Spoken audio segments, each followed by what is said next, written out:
নমস্কার বন্ধুরা, চলুন আজকে আমি সাবুর পাঁপড়ের রেসিপি বানিয়ে দেখাবো। কি করে বানাই আমার সাথে শুরু থেকে শেষ পর্যন্ত থাকুন। দেখুন, আমি সাবুটাকে ভালো করে ভিজিয়ে নিয়েছি। এবার আমি এটাকে যাচ্ছি জাল দিয়ে দেব। দেখুন, সাবুটাকে আমি ভালো করে একটু বেটে নিয়েছি। এবার কড়াইটা গরম হয়ে গেছে, আমি সাবুগুলো দিয়ে দিলাম।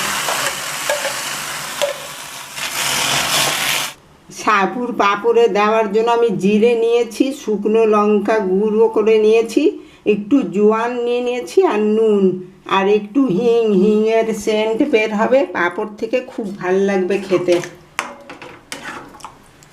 সব আমি দিয়ে দিলাম।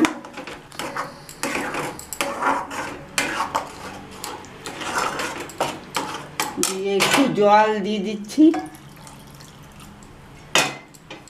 দেখুন, ভালো করে জাল দিয়ে দিয়েছি। এবার সাবুর পাঁপড়গুলো করে নেব। এবার গ্যাসের থেকে নামিয়ে নিচ্ছি। দেখুন, পাঁপড়গুলো আমি এবার করে নিচ্ছি। এইটা করে আমি ভালো করে আবার ঢেকে দেব। ঢেকে তারপরে রোদ দেখাবো। ঢেকে দিলে এই হবে যে মাছি কোনো পোকামাকড় বসতে পারবে না।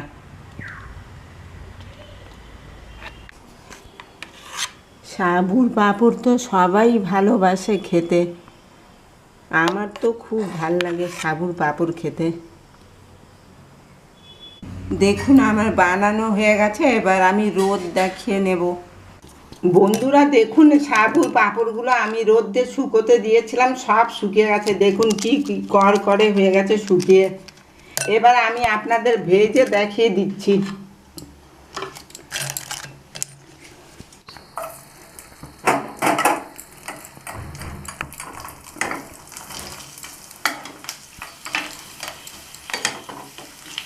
এই দেখুন কি সুন্দর ফুলছে।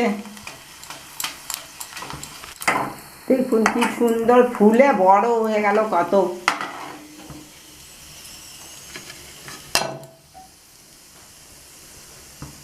দেখুন, আমি তুলে রাখলাম কটা, আরও কটা আমি ভেজে নিচ্ছি।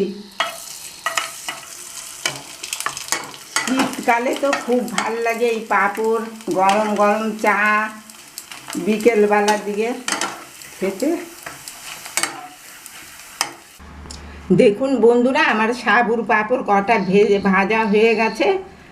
দেখুন কি মুচমুচে হয়েছে।